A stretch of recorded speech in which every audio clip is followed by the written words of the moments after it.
السلام علیکم dear students, آج کی ہماری اخلاقی کہانیوں میں ہے سچ کی برکت۔ ہم شروع کرتے ہیں۔ ایک دفعہ کا ذکر ہے کہ ایک قافلہ بغداد جا رہا تھا۔ رات ہوئی، تھکے ہارے لوگوں نے ایک میدان میں پڑاؤ ڈالا۔ وہ اپنی دن بھر کی تھکن دور کرنے کے لیے آرام کرنے لگے۔ اچانک ایک جانب سے شور اٹھا، ڈاکو آ گئے، ڈاکو آ گئے۔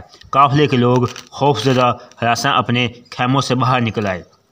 ڈاکوؤں نے ہر طرف لوٹ مچا رکھی تھی۔ وہ ہر ایک کی تلاش لے رہے تھے، جو کچھ ملتا چھین لیتے۔ ہر طرف چیخ و پکار تھی۔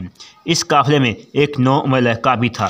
ایک ڈاکو اس کے پاس آیا اور پوچھنے لگا، لڑکے تیرے پاس کیا ہے؟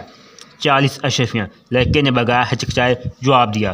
ڈاکو سن کر ہنس پڑا۔ وہ آگے چل دیا۔ تھوڑی دیر بعد ایک اور ڈاکو لڑکے کے پاس آیا اور اس سے وہی سوال پوچھا۔ لڑکے نے پھر جواب دیا، 40 اشرفیاں۔ ڈاکو کو یہ سن کر غصہ آیا اور بولا، تم ہمیں بے وقوف بناتے ہو، چلو ہمارے سردار کے پاس۔ ڈاکو اس لڑکے کو اپنے سردار کے پاس لے گیا اور سارا ماجرا سنایا۔ سردار نے لڑکے سے پوچھا، اگر تمہارے پاس اشرفیاں نکل آئیں تو کہاں ہیں؟ لڑکے نے پر اعتماد انداز جواب دیا، میری قمیض کی تہہ میں سی ہوئی ہیں۔ قمیض کی تہہ جب کھولے گی تو سچ مچ اشرفیاں نکل آئیں۔ سردار نے حیرت سے پوچھا، لڑکے تو نے یہ رقم چھپائی کیوں نہیں؟ لڑکے نے جواب دیا کہ میری ماں نے مجھے سچ بولنے کی نصیحت کی تھی۔